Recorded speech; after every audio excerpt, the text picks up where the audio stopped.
जय मसीह की दोस्तों, आज मैं आपके सामने आदम और हवा की घटना में से एक घटना जो उनके जीवन की घटना है, संक्षिप्त विवरण लेकर आया हूँ। बाइबल कहती है कि आदि में परमेश्वर ने आकाश और पृथ्वी की सृष्टि की। उस समय पृथ्वी बेडौल और सुनसान पड़ी थी, यानी कि बिगड़ी हुई थी, और वहाँ गहरा अंधियारा था और परमेश्वर का आत्मा गहरे जल के ऊपर मंडरा रहा था।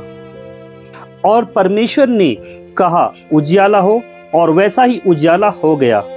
तब परमेश्वर ने उजियाले और अंधेरे को अलग अलग करके दिन और रात को बनाया। फिर परमेश्वर ने आकाश के नीचे बहुत सारे पशु पक्षी और जीव जंतुओं को बनाया, तथा जल में रहने वाले जीव जंतुओं को भी परमेश्वर ने बनाया।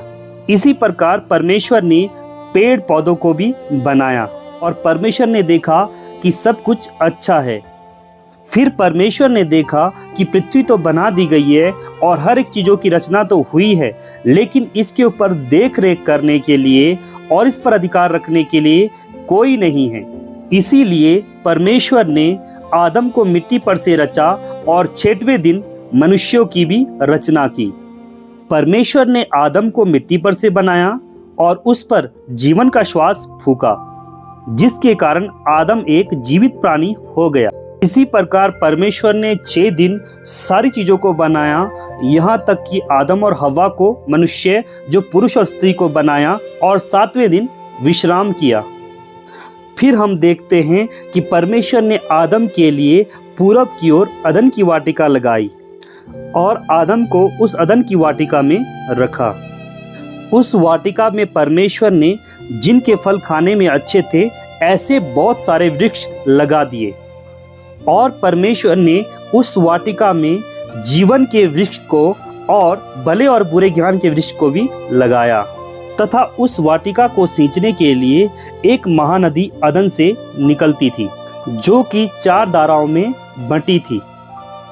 आदम को कुछ भी परिश्रम करने की जरूरत नहीं पड़ती थी, क्योंकि वाटिका खुद ही खुद सींचती रहती थी, अर्थात सिंचाई होती थी। केवल परमेश्वर ने आदम को उस वाटिका में रखकर उसकी देख रेख करने की जिम्मेदारी दी, और यहोवा परमेश्वर ने आदम को यह आज्ञा दी कि तू सारे वृक्षों के फलों को बिना खटके खा सकता है, बिना परिश्रम करे खा सकता है, लेकिन जो भले और बुरे ज्ञान के वृक्ष का फल है तू उसे कतई ना खाना। अतः परमेश्वर ने कहा, जिस दिन तू उस वृक्ष के फल को खाएगा उसी दिन निश्चय तू मर जाएगा। तब परमेश्वर ने देखा कि आदम अकेला है, और परमेश्वर को यह देखकर अच्छा नहीं लगा।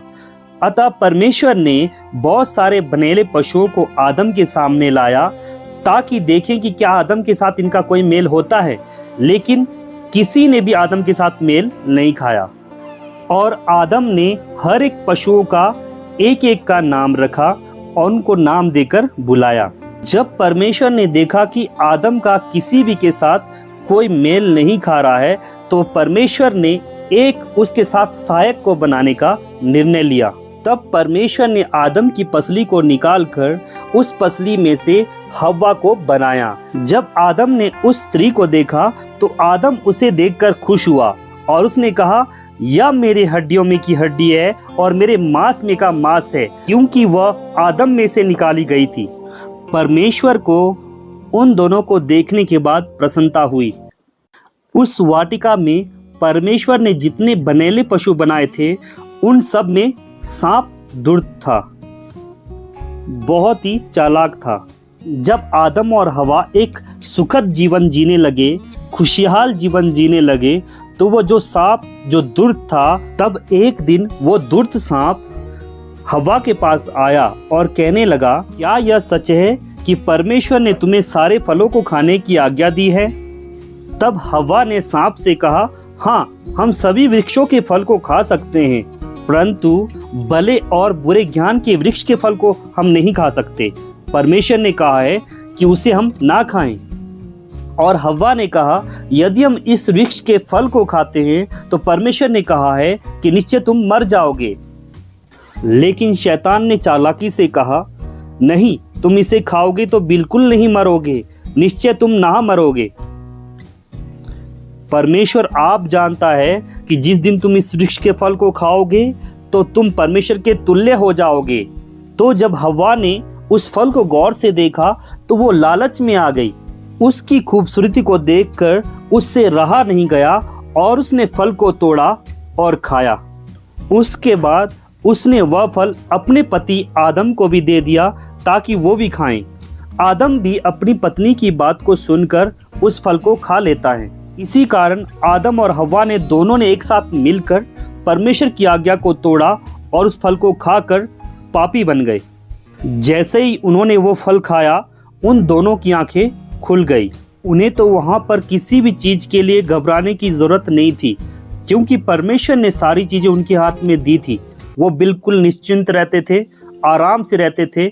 लेकिन जैसे ही उन्होंने पाप किया, अब वो डरने वाले, अब वो ऐसे लोग हो गए जिसके कारण से वो लोग बहुत ही घबराने लगे। जब उनकी आंखें खुली तब उन्होंने देखा कि वे नंगे हैं और वे शर्म के मारे एक पेड़ के पत्ते के पीछे छिपने लगे। पहले भी वे नंगे थे, इस बात के लिए वे ना शर्माते थे ना घबराते थे, लेकिन सारा कुछ बिगड़ गया। रोज की तरह परमेश्वर उनसे मिलने के लिए वहां पर आए, और जब परमेश्वर वहां पर आए तो वो लोग घबरा कर छुप गए, क्योंकि वो शर्मा रहे थे, क्योंकि वे नंगे थे। और परमेश्वर ने आदम को जब वहां पर नहीं पाया तो आदम को पुकार कर कहा, हे आदम, तू कहाँ है? और वहां पर आदम कहता है, हे परमेश्वर, मैं तेरा शब्द भारी में सुनकर डर गया, मैं नंगा था इसीलिए मैं छुप गया हूं। तब परमेश्वर ने कहा कि तुझे कैसे ये मालूम हुआ कि तू नंगा है? क्या तूने भले और बुरे ज्ञान के वृक्ष का फल खा लिया? आदम कहता है, जिस स्त्री को तूने मेरे साथ रहने के लिए रखा था उसने मुझे दिया और मैंने खाया। यहाँ पर एक बात हमें गौर करना होगा।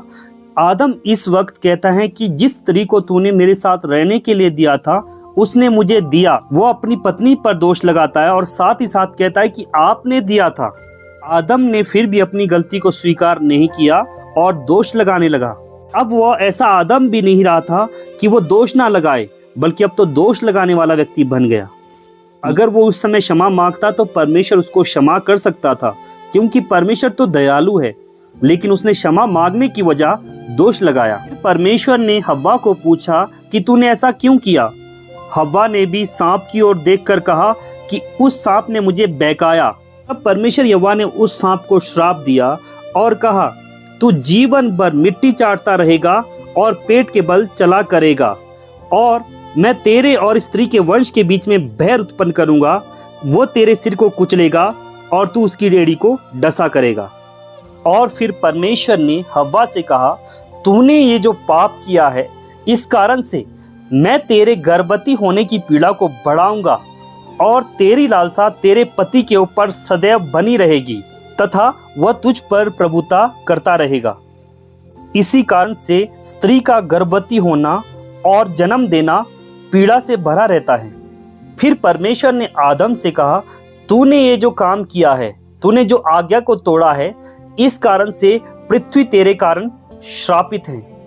अब तू इसकी उपज जीवन भर दुख के साथ काटेगा और तू अपने माथे के पसीने की रोटी खाया करेगा। बिना खटके तू नहीं जी सकता और अंत में तू मिट्टी में ही मिल जाएगा। तो दोस्तों, इसी पाप का कितना बुरा नतीजा है। आज हर एक स्त्री दुख और तकलीफों से होकर गुजरती है और पुरुष बिना काम करे अपने परिवार को नहीं पाल सकता है। उन्हें मजदूरी करनी होती है, खेत में पसीना बहाना होता है, लेकिन इन सब के बावजूद भी उनके पास कोई अच्छी उपज नहीं होती है, बल्कि ऊंट कटारे ही उगते हैं, क्योंकि ये सब श्राप है। और इस श्राप को मिटाने के लिए प्रभु यीशु मसीह जगत में आए, ताकि संसार के वो श्राप से हम निकलकर उस अनंत काल के लिए जैसी जिंदगी हमारी अदन की वाटिका में थी, वही जिंदगी प्रभु हमें दें। इसीलिए हमारे प्रभु यीशु मसीह जगत में आए, ताकि हम उस पर विश्वास करें और जो जिंदगी अदन की वाटिका में थी, जहां पर आदम को बिना मेहनत करे, बिना परिश्रम करे और हवा को भी बिना दुख उठाए रहना पड़ता था, वैसी जिंदगी प्रभु यीशु मसीह फिर से देने जा रहे हैं। तो दोस्तों, मैं बताना चाहता हूं, हमारा परमेश्वर हमसे प्यार करता है। वो जगत में आया और मरकर जी उठा, आज भी जिंदा है। उसने मृत्यु को पराजित किया, जिसके कारण हम सब मरते जाते थे। अब हम पर मृत्यु की कोई प्रभुता नहीं, क्योंकि यीशु मसीह जी उठा है।